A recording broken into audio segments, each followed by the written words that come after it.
माननीय आमदार विजयकुमार देशमुख यांनी हे पहिलं पत्र दिलं होतं की लिंगायत स्मशानभूमी जागेसाठी होडगी मठाला द्यावे की जेणेकरून त्याचं मेंटेनन्सची देखभाल होडगी मठ त्याला तयार आहे.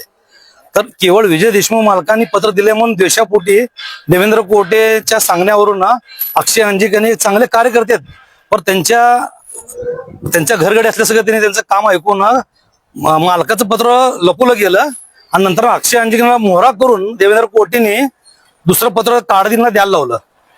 असं लिंगायत समाज भांडणाचं काम कोटे परिवार केलंय. महापालिका स्वतः समर्थन आहे का स्वतः हे हँडल करायला? महापालिका कोटेच्या घरावर बांधलेल्या दावणीनं बांधलेलं आहे महापालिका सध्याची, त्यामुळे हे असे निर्णय व्हायले. काय समाजाचं काय मत आहे दोघांना देण्याऐवजी किंवा काय? नाही, समाजाला दोघांना देण्याऐवजी ऑलरेडी पत्र पहिला ज्यांनी दिलं त्यांना द्यायला पाहिजे ना. हे जाणून बुजून काढा दिलं पुढं करून राजकारण करून लिंगायत समाज निर्माणाचं काम हे कोटे परिवार करायला. आता हातकरी म्हणतात दोघांना पण देऊ नये बाबा, ही महापालिकेनेच चालवावी. हातुरीला काय, हातुरीचा काय विषय बी नाही आहे. त्यांना जेवढा समाज पुळक असेल तर त्यांनी एवढं हातुरी वस्ती एवढी मोठी आहे ना, तिथे त्यांनी 1-2 एकर द्यावं समाजासाठी. त्या भागात लिंगायत समाज भरपूर आहे, त्यांनी द्यावं स्वतःची. दुसऱ्याला सांगण्यापेक्षा, ज्ञान सांगण्यापेक्षा.